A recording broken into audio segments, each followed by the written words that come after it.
विवादों में रहा शुरू से जेपीएससी का रिजल्ट तो आ गई है जी। मुख्य परीक्षा का फाइनल रिजल्ट आ चुका है और रिजल्ट आने के परिणाम से जो एक बहुत बड़ा धांधली सामने आया। पहला कि इसमें सर्टिफिकेट का बहुत बड़ा महा घोटाला किया हुआ है कि जैसे ईडब्ल्यूएस, एसटी, एससी और ओबीसी का इस राज्य के ही जो कैटेगरी है और जिसको मौका मिलना चाहिए, लेकिन बहुत ऐसे अभ्यर्थी हैं जो हम लोग को पता चला है कि बाहर राज्य के हैं और ईडब्ल्यूएस कोटा से उनका हुआ है।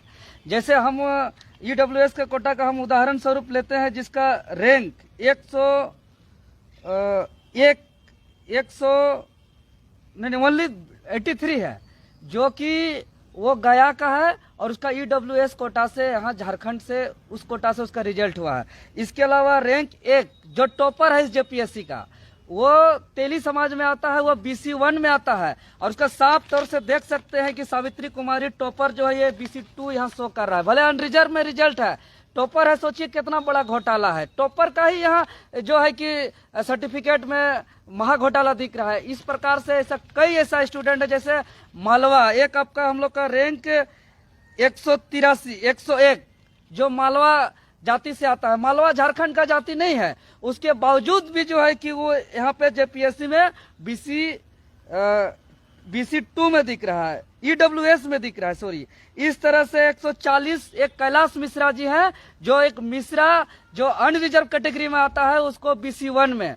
अब जेपीएससी को जवाब देना चाहिए, इतना बड़ा सर्टिफिकेट का घोटाला ये तो हम लोग कुछ बहुत थोड़ा बहुत निकाले हैं, इसके अलावा न जाने कितना कितना सर्टिफिकेट होगा। इसीलिए ये इस जेपीएससी जो शुरू से विवाद में है, इसके अलावा मार्क्स जारी होना चाहिए था, मार्क्स जारी नहीं किया है कि भाई स्टूडेंट पूरी तरह संशय में है कि हम इतना अच्छा परीक्षा लिखे हैं, मेरा कितना मार्क्स आया। और जो टेस्ट देता था, जो रैंक 1, 2, 3 में आता था, उसका रिजल्ट आज फेल है, और जिसका रैंक बहुत ज्यादा नीचे आता था उसका रिजल्ट आज जेपीएससी में है, लेकिन आज मार्क्स जारी नहीं किया। इसीलिए स्टूडेंट को बहुत सारा दुविधा में है, आखिर कैसे किस आधार पर चयन हुआ है। कट ऑफ मार्क्स जारी नहीं किया गया है। दिव्यांग के लिए 7 सीट था, मात्र 3 सीट दिखाया जा रहा है, बाकी 4 सीट कहाँ बेचा इसका कहीं पे कोई अभी तक इससे क्लियर नहीं हो रहा है। इसके अलावा खेल कूद का जो सीट था अभी दिखाया नहीं जा रहा है। जो हॉरिजॉन्टल रिजर्वेशन में 8 सीट महिला का था, ये भी स्पष्ट रूप से पता नहीं चल रहा है। इसके अलावा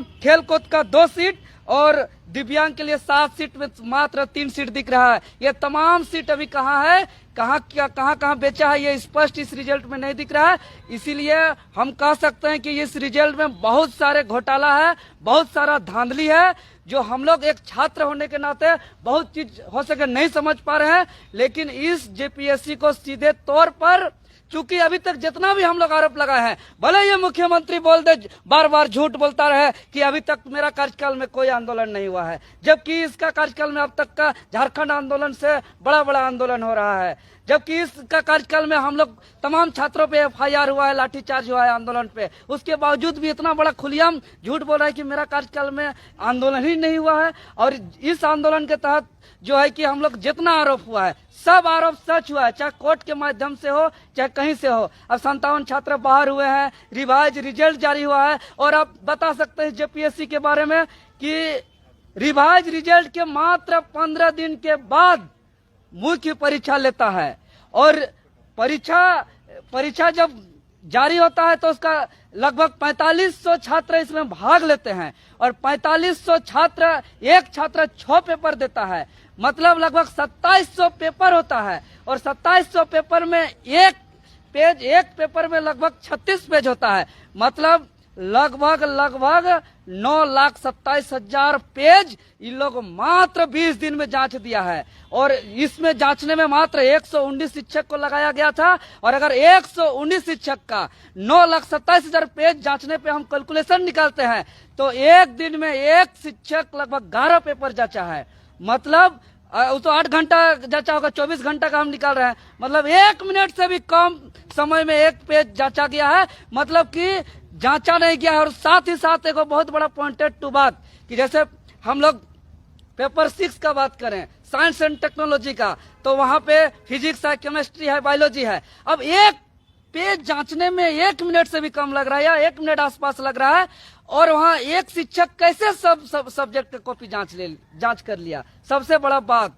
और अगर एक साइंस का टीचर, फिजिक्स का टीचर अगर केमिस्ट्री, बायोलॉजी का भी जांच किया अगर, तो जांच क्या होगा, तो उसका एक मॉडल आंसर शीट दिया जाता है। हम लोग बार बार कह रहे हैं कि मॉडल आंसर शीट अभी तक जारी कीजिए। अगर आपके पास मॉडल आंसर शीट था तो आप हिस्ट्री का टीचर से ज्योग्राफी का भी कॉपी जांचवा दिए, फिजिक्स का टीचर से बायोलॉजी केमिस्ट्री का कॉपी जांचवा दिए, बायोलॉजी का टीचर से केमिस्ट्री फिजिक्स का कॉपी जांचवा दिए, वो भी बिना मॉडल आंसर शीट का। और अगर मॉडल आंसर शीट जेपीएससी के पास है तो जेपीएससी जारी करे, और जिस दिन मार्क्स और कटअप जारी होगा, हम दावे के साथ कह सकते हैं कि यहाँ एक फर्जी अभी सामने आया है, ऐसा ऐसा अनेक फर्जी सामने आएगा। इसीलिए राज्य की सबसे बड़ी संवैधानिक संस्था पर विश्वसनीयता बनाए रखने के लिए सीधे तौर पर हम लोग सीबीआई से जांच की मांग करते हैं कि इसका सीबीआई से जांच किया जाए, क्योंकि शुरू से विवादित रहा हो। और जितने आरोप लगाए हम लोग, हर आरोप सच साबित हुआ। चाहे क्रमवार पास की बात हो, चाहे 57 OMR के बिना कॉपी जांच किए पास हो,